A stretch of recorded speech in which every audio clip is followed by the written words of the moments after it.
Lembrando a vocês, em tom de brincadeira, uma frase consagrada por um compositor popular brasileiro: nada do que foi será de novo do jeito que já foi um dia. Considerando isso e que a vida segue um fluxo contínuo, nós retomamos com vocês a nossa produção, as nossas aulas, os nossos encontros, certo? Vamos lá para a finalização da primeira fase modernista. Manuel Bandeira, o principal poeta dessa fase, certo? Entre 1922 e 1930, o pernambucano Manuel Bandeira, ao lado de Oswald de Andrade e Mar de Andrade, os principais representantes, mas Manuel Bandeira, o mais importante de todos, certo?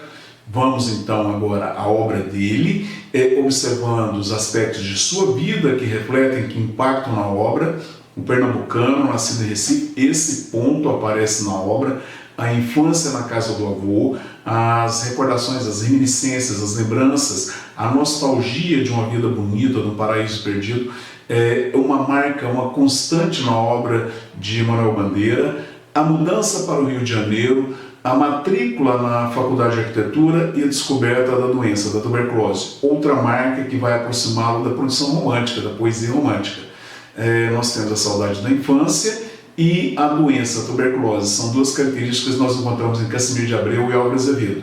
Mas, pontuando com vocês, em Bandeira há um sentimento de nostalgia em relação à infância. E esse sentimento leva o poeta modernista a refletir que a infância foi um momento perfeito, lindo, mas um momento vivido e um momento, portanto, superado, certo? E a questão da doença, não há o desespero dos poetas românticos, o desejo de fugir da realidade. Pelo contrário, Bandeira aprendeu a viver com tuberculose, e aqui evidencia uma outra característica do autor, do poeta, certo? Ele aprendeu a rir da doença, a rir da sua tragédia. Então nós temos aqui o humor, a autoironia. Tranquilos? A relação do poeta com a doença, com a tuberculose e com a morte. E, portanto, uma demonstração de amadurecimento de Manuel Bandeira, certo? Então nós temos aqui a infância, Recife, adolescência, Rio, a doença, tuberculose, as primeiras produções literárias influenciadas pelo tratamento na Europa, numa estação de tratamento na Suíça. Lá ele conheceu um dos principais poetas do surrealismo, dos criadores do surrealismo, Baudelaire. Com ele aprendeu lições importantes de ritmo, a trabalhar a questão do ritmo, a noção de que isso é fundamental para o fazer poético. Na volta, marcado pelo pessimismo provocado pela doença e pelo impacto do decadentismo simbolista do filósofo alemão Schopenhauer, das produções de Baudelaire, Rimbaud, Verlaine e Mallarmé, nós temos a sua primeira obra, A Cinza das Horas, certo? E logo depois ele vai produzir Carnaval e, na sequência, um encontro com Mário e Oswald de Andrade e com os modernistas da primeira fase. Ele participou de encontros de preparação para a semana, não participou da Semana de Arte Moderna porque ele considerava as críticas muito pesadas, ele alegou questões de doença, mas o seu poema, Os Sapos, foi declamado. Então nós temos aqui um encontro dele com a poesia modernista e, a partir daí, o desenvolvimento da principal produção em versos da primeira fase modernista. Bandeira é o que teve o melhor domínio da oralidade, da coloquialidade, do prosaísmo, da poética voltada para o cotidiano, do verso livre, portanto, é o principal realizador da primeira fase modernista. Mas ele foi além disso, por isso também que ele é um dos mais importantes.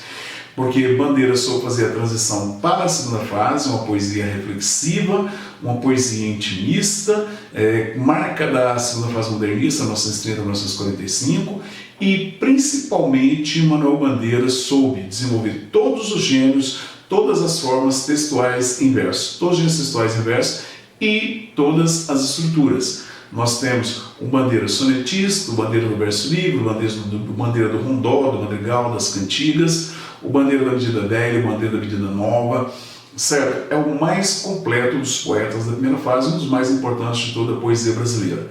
Na segunda fase, o amadurecimento, e depois a ligação dele com os outros momentos da literatura, da poesia brasileira.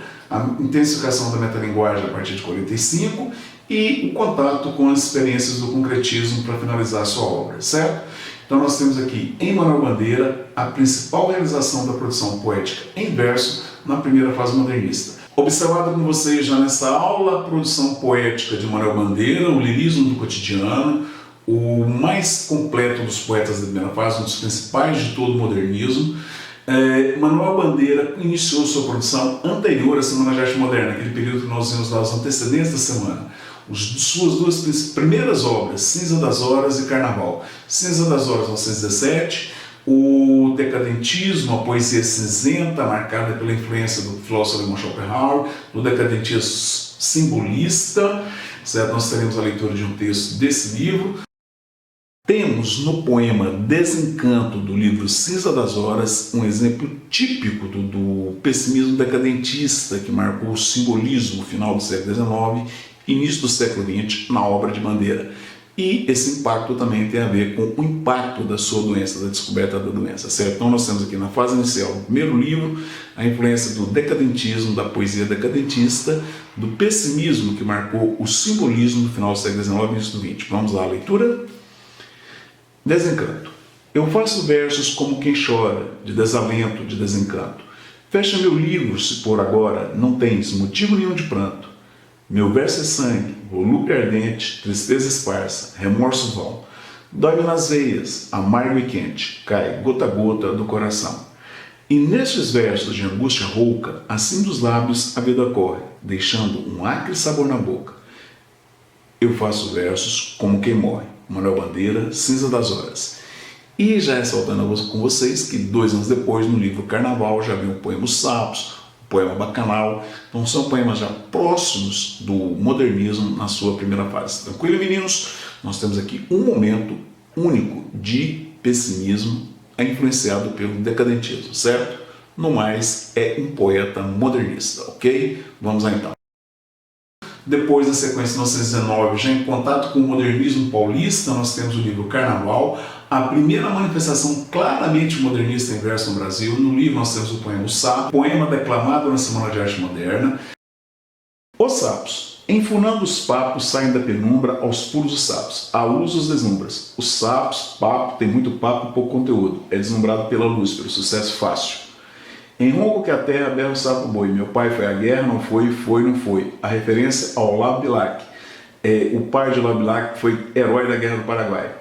O sapo tanoeiro, parnasiano aguado, sem graça, poesia parnasiana sem graça, diz: meu cancioneiro é bem martelado, meus poemas são bem ritmados. Vede como prime comer os gatos, que arte, e nunca rimo os termos cognatos, nunca faço rima pobre. O meu verso é bom, fomento sem joio, só obra-prima, só o decassílabo perfeito. Faço rimas com consoantes de apoio, a rima ampliada. Vai por 50 anos que eles dêem a norma, reduzi sem danos a formas, a forma. Eu mantive o acento aqui para acentuar a questão da forma parnasiana. O parnasiano criou uma forma, fazer um soneto perfeito descrevendo um objeto qualquer. Isso tinha valor poético para eles. Clame essa paria, em críticas céticas não há mais poesia, mas há artes poéticas. Portanto, se há uma forma, é a arte pela arte, a arte cujo valor está na forma e não no conteúdo. O sapo boi, meu pai foi rei, foi, não foi, não foi. Todos os poetas do parnasianismo eram escolhidos príncipes dos poetas brasileiros, uma escolha feita por uma importante revista da época. Brado em uma soma, o sapo tanoeiro, grande arte é como labor de joalheiro. Retomamos aqui a crítica a Bilac. Bilac escreveu Profissão de Fé e no poema ele compara o poeta com o ourives, com o joalheiro. O trabalho do poeta é o trabalho do ourives, o poema é uma joia. O bem de Satuário, agora Alberto de Oliveira, Obsessão por Objetos, vaso grego e vaso chinês. Tudo quanto é belo, tudo quanto é válido, canta no martelo. Outros sapos pipas, o mal em si cabe, falam pelas tripas. Aqui o momento mais pesado, sapos tripas falam pelas tripas. A alusão explícita ao fato de que a poesia parnasiana é uma merda, é uma bosta. A poesia parnasiana fala pelas tripas, e o que tem nas tripas é isso, certo? Merda. Sei não sabe, sabe.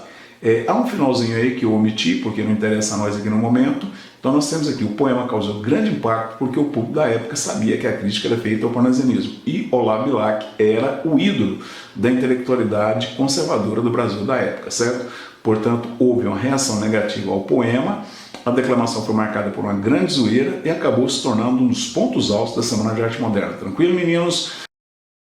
Manuel Bandeira trabalhou nos preparativos da semana, mas não participou dela. Ele alegou questões de saúde para não ir, mas hoje a gente sabe que, na verdade, ele não concordava com as críticas muito violentas à produção parnasiana. Logo depois da Semana de Arte Moderna, nós temos Ritmo Dissoluto e Libertinagem, a sua obra-prima. E na sequência ele fez a transição para a segunda fase, 1930 1945, com Estrela da Manhã.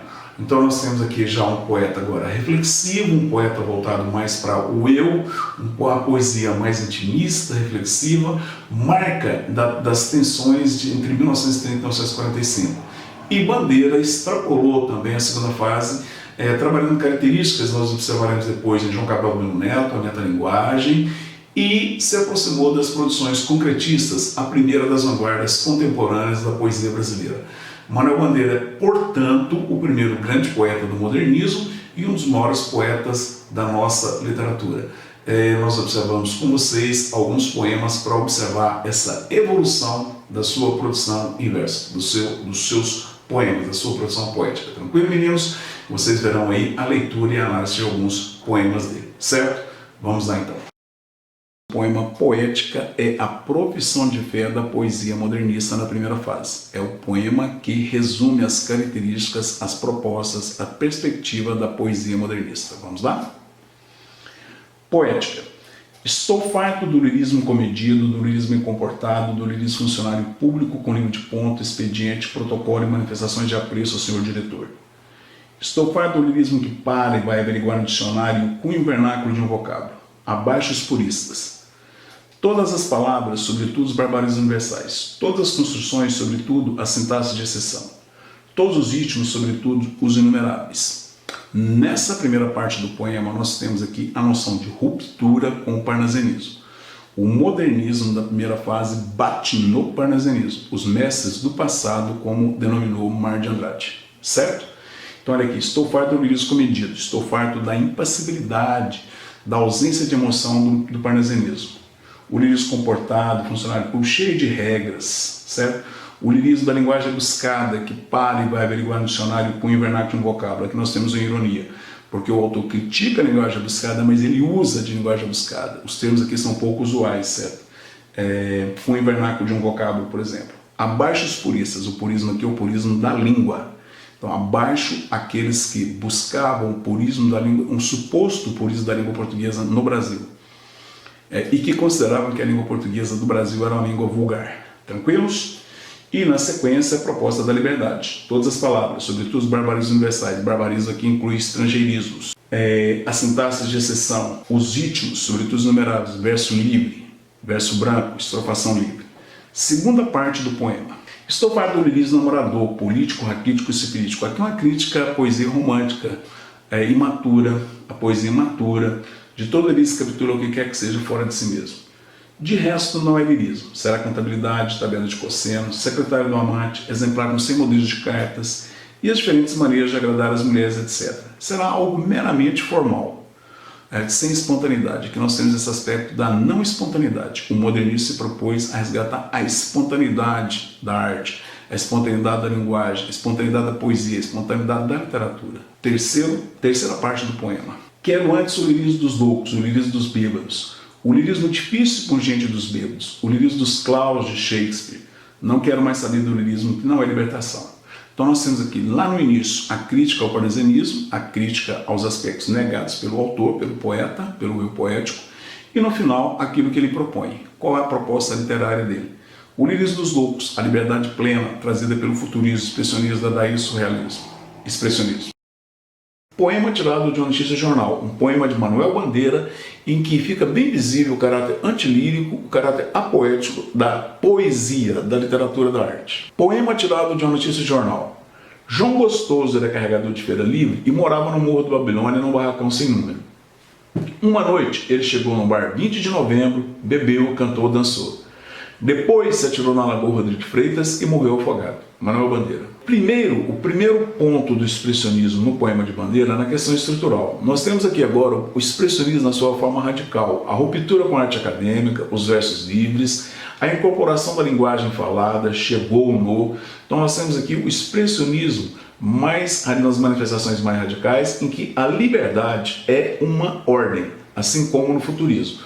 O expressionismo tem uma vocação libertária e por isso ele trabalha também o verso livre, a liberdade poética. E na questão da linguagem, nós temos de novo a manifestação da linguagem apoética. João Gostoso morreu afogado. Nós temos aqui uma contradição, porque se ele era gostoso, não tinha por que ele morrer afogado, e sim curtir a noite, certo? Então nós temos aqui o caráter apoético, a negação da poesia, da delicadeza, da beleza da vida. O mau gosto, a abordagem da miséria humana, o senso trágico da vida e, portanto, o poema é marcado não pelo lirismo tradicional, e sim pelo antilirismo. O poema não representa a delicadeza da vida, a beleza da vida, o amor à mulher, o amor à pátria, o amor como sentimento belo, como sentimento delicado, a sensibilidade humana, e sim o oposto. O poema representa a miséria humana. E é esse aspecto que nós reforçamos com vocês na análise discursiva do poema. O poema representa a miséria humana, o senso trágico da vida. O poema não recorre a uma visão humanista de solidariedade com o outro, muito pelo contrário, ele debocha do outro, ele ri do outro. Nós temos aqui uma manifestação de humor negro. O eu poético ri do outro. E o objetivo é realmente... E o objetivo para esse rir do outro, para esse deboche, é reproduzir o mal-estar da vida, o senso trágico da vida contemporânea, uma vida marcada pela exploração do ser humano, pela miséria humana, uma vida esvaziada de humanidade, de senso de humanidade. É uma visão apocalíptica de vida que o expressionismo trouxe e é uma de suas principais marcas. Não há saída. Uma postura nihilista em relação ao ser humano, em relação à vida, ok? Principal realização da primeira fase modernista no Brasil, o livro Libertinagem de Manuel Bandeira tem como seus principais momentos o poema Evocação do Recife. Na leitura de fragmentos do poema, eu verei com vocês momentos da obra de Bandeira e da obra da primeira fase e de toda a primeira fase modernista, ok? Vamos lá, fragmentos de Evocação do Recife. Recife, não a Veneza americana, não a maior estado dos armadores das Índias Ocidentais, não o Recife dos mascates, nem mesmo o Recife que aprendi a amar depois. Recife das revoluções libertárias, mas o Recife sem história nem literatura. Recife sem mais nada. Recife da minha infância. Nós temos aqui o caráter prosaico. Não interessa a cidade histórica de Maurício Nassau, a cidade histórica da Companhia das Índias Ocidentais. Não interessa a cidade geográfica, Veneza americana. O que interessa é Recife da infância, dos fatos prosaicos, do cotidiano vivido pelo menino na casa do avô em Recife. Tranquilos? Observem a questão do verso livre, do ritmo psicológico, da pontuação expressiva, aspectos fundamentais da obra de Drummond, da obra de Bandeira, foi bom. E um aspecto típico da primeira fase modernista, a valorização da cultura popular. A Rua da União, onde eu brincava de chicote queimado, e partias e draças da casa de Dona Aninha Viegas. Agora, a questão da língua brasileira, a valorização da oralidade, mas não a oralidade qualquer, a língua portuguesa do Brasil. A vida não me chegava nem pelos livros nem pelos jornais.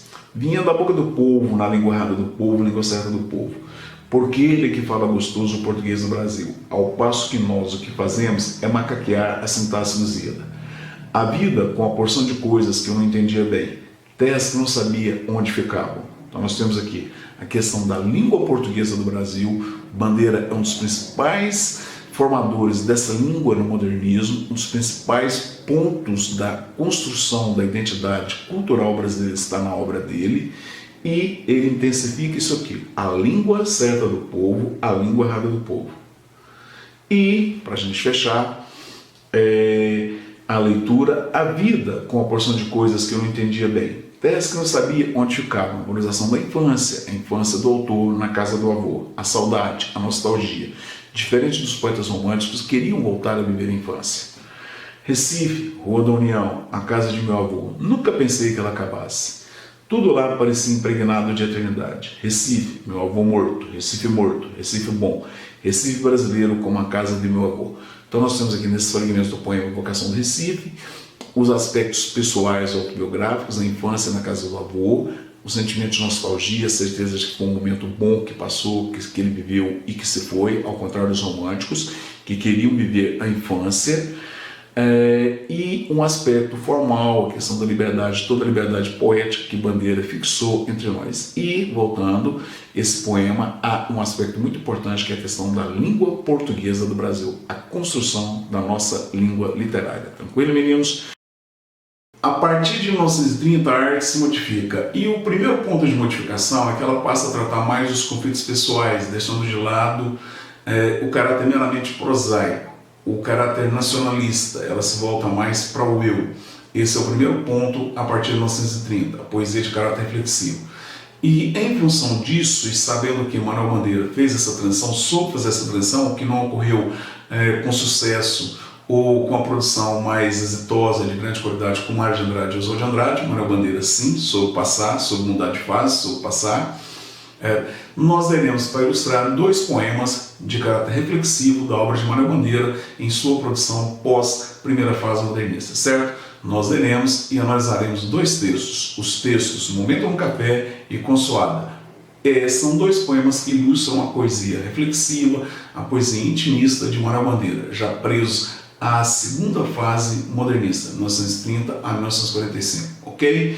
Então vamos lá para a leitura e depois para o fechamento de mais um encontro, de mais um momento nosso. Meninos, vamos lá então. Manuel Bandeira assimilou o clima da década de 1930, construindo uma poesia reflexiva, intimista, voltada para o cotidiano, uma leitura lírica do cotidiano, uma marca de sua obra e que tem a ver com o novo momento. Essa característica nós temos no poema Momento no Café. Vamos lá à leitura. Quando o enterro passou, os homens que se achavam no café tiraram o chapéu maquinalmente.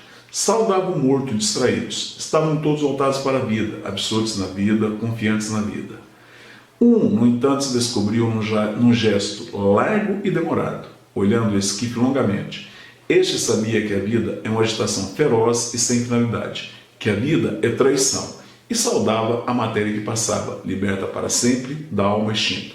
Manuel Bandeira, Estrela da Manhã, 1936, outro momento, década de 1930, uma poesia mais reflexiva, mais intimista. E é um momento em que Manuel Bandeira revela uma de suas principais características, dos seus principais aspectos, o reflexo, o lirismo voltado para os pequenos fatos do cotidiano. Observem como ele é o único, o eu poético é o único a perceber aquele momento, a refletir aquele momento, ao contrário dos demais, certo? Então nós temos esse ponto, um ponto fundamental de Bandeira, a reflexão sobre os aspectos simples do cotidiano. Ok, meninos? Vamos lá para poder trabalhar outro ponto do poeta pernambucano. Comentado mais de uma vez com vocês, o ponto de encontro entre Bandeira e sua tragédia pessoal, a sua doença, e a maneira como ele lida. Aprendeu a rir, a tratar com humor, com ironia. E um dos principais exemplos é o poema Consoada, que nós lemos agora. As marcas típicas do poeta, a liberdade, o caráter reflexivo, a autoironia e a reflexão sobre a vida. Vamos lá? Consoada. Consoada trata-se de uma cantiga de Natal, de uma canção de Natal. Quando a indesejada da gente chegar, eufemismo, a morte, não sei se dura o caroável, paradoxo, dura ou maleável ou flexível. Talvez eu tenha medo, talvez sorria, ou diga, alô iniludível, o meu dia foi bom, pode a noite descer, a noite com seus sortilégios encontrará lavrado o campo, a casa limpa, a mesa posta, com cada coisa em seu lugar. Manuel Bandeira, Opus 10, obra de 1954. Então nós temos aqui, fechando com vocês, a maneira como o autor se relaciona com a morte, com a sua tragédia pessoal, que nós já observamos em outros textos, como por exemplo Mnemotórax, certo? Uma relação de tranquilidade, ao contrário dos poetas românticos. É bom acentuar esse aspecto. Tranquilo, meninos? Fechamos com vocês então a leitura de textos do poeta Manuel Bandeira. Vamos lá fechar mais essa aula. O pernambucano Manuel Bandeira é o principal poeta da primeira fase modernista. Manuel Bandeira, filho de uma das mais tradicionais famílias do Nordeste, uma das mais tradicionais famílias do Brasil, filho da elite política, econômica e cultural do Brasil, soube levar para a literatura os momentos sublimes do cotidiano, a sublimação do cotidiano, a sublimação do prosaico. E principalmente é o mais importante na construção, durante a primeira fase modernista, de uma linguagem literária brasileira. Ele é muito importante nesse sentido, até porque é um projeto intencional. Ele produziu um livro mais tarde chamado Itinerário de Passagem, em que ele explica a sua obra e que ele deixa bem claro que ele tinha esse projeto da construção de uma linguagem literária brasileira, valorizando a língua certa do povo, a língua errada do povo. O poeta Manuel Bandeira tornou-se, portanto, devido a isso, o principal poeta da primeira fase, um dos principais de todo o nosso modernismo. E a consequência de sua obra nós encontramos até hoje, a influência marcante da obra nas produções contemporâneas. Manuel Bandeira soube também fazer do verso livre uma arma, soube fazer do verso livre o domínio, a construção do ritmo psicológico, não a gratuidade do verso livre, nem a gratuidade da colateralidade da oralidade. Ele soube elaborar, trabalhar o ritmo psicológico, explorando a pontuação, explorando a enumeração, não tornando gratuita a sua poesia. E a demonstração clara de que ele é um grande poeta é o fato de que ele é o primeiro a dominar todos os ritmos. Ele vai do verso livre ao soneto. Medida nova, medida velha, redondilha, soneto, decassílabo, verso livre, verso branco. Tranquilos? Portanto, o lirismo sublime, a sublimação do prosaico, a sublimação do cotidiano, o domínio pleno da estrutura, do verso livre ao soneto, e principalmente o poeta que fez a construção da linguagem literária brasileira na poesia, certo? Da língua brasileira, do português do Brasil. É esse poeta o mais importante da primeira fase que nós trabalhamos com vocês nesse encontro. Completo, cronista, jornalista, crítico e professor. É o primeiro grande poeta de nosso modernismo. Certo, meninos? Uma boa semana, um bom retorno para todos, ótimos estudos e um abraço do Titio Simbas. Até a próxima, meninos.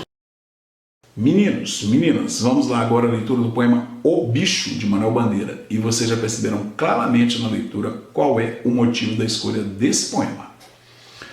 O Bicho. Vi ontem um bicho, na imundície do pátio, catando comida entre os detritos. Quando achava alguma coisa, não examinava nem cheirava, engolia com voracidade. O bicho não era um cão, não era um gato, não era um rato. O bicho, meu Deus, era um homem, Manuel Bandeira. Vocês perceberam claramente, vocês perceberam, obviamente, o motivo da escolha desse poema. Primeiro que é um poema importante, ele está, por exemplo, no Paz, até esse ano, por exemplo. Primeiro que é um poema importante, um dos principais poemas do modernismo. Mas o problema aqui, a questão aqui, é que se trata de um exemplo de poesia expressionista. Até então nós vimos muita poesia expressionista associada ao poeta paraibano Augusto dos Anjos. Vamos lá então? Aspectos estruturais do expressionismo. A linguagem. A linguagem apoética, o uso de expressões desagradáveis, de expressões que chocam, de expressões de mau gosto. Um bicho entre os detritos, engolia com voracidade. O bicho era um homem. O caráter apoético, a linguagem de mau gosto, a linguagem apoética. O antilirismo. O poema não é um poema que representa o lirismo tradicional. O amor à mulher, o amor à natureza, o amor à pátria, o amor à mãe.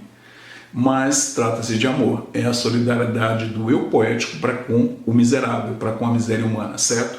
É uma das marcas do expressionismo de caráter socialista. O expressionismo de caráter socialista ele se solidariza com o miserável. Tranquilos? Então nós temos aqui a linguagem, a poética, o aspecto antilírico do texto. Agora os aspectos expressivos, o expressionismo. Então retomando com vocês esse ponto aí, uma das características do expressionismo é a solidariedade para com a miséria humana, para com o miserável, certo? E esse poema é um exemplo claro disso. O eu poético se coloca, se manifesta a favor desse indivíduo que está catando. É o motivo da construção do poema. Esse indivíduo que está ali catando lixo, que é uma figura que choca, é uma realidade chocante e, infelizmente, atual no Brasil. O expressionismo veio exatamente para isso, para chocar, para mostrar aquilo que a maioria de nós não quer ver. O expressionismo faz uma leitura de profundidade. Nós vemos a superfície e nessa superfície nós fazemos um olhar raso, superficial, que não percebe essa miséria retratada aqui no poema, tá? O expressionismo faz uma leitura de profundidade, trazendo aqueles elementos que são ignorados pela maioria. No caso aqui, esse homem que vive, esse indivíduo que vive na miséria. Um exemplo típico da sociedade contemporânea brasileira. Tranquilo, meninos? Então nós temos aqui, no poema de Manuel Bandeira, uma associação clara com a poesia expressionista, certo? É um dos principais poemas da nossa literatura. É um dos motivos de eu ter trazido para vocês, para trabalhar com vocês, certo?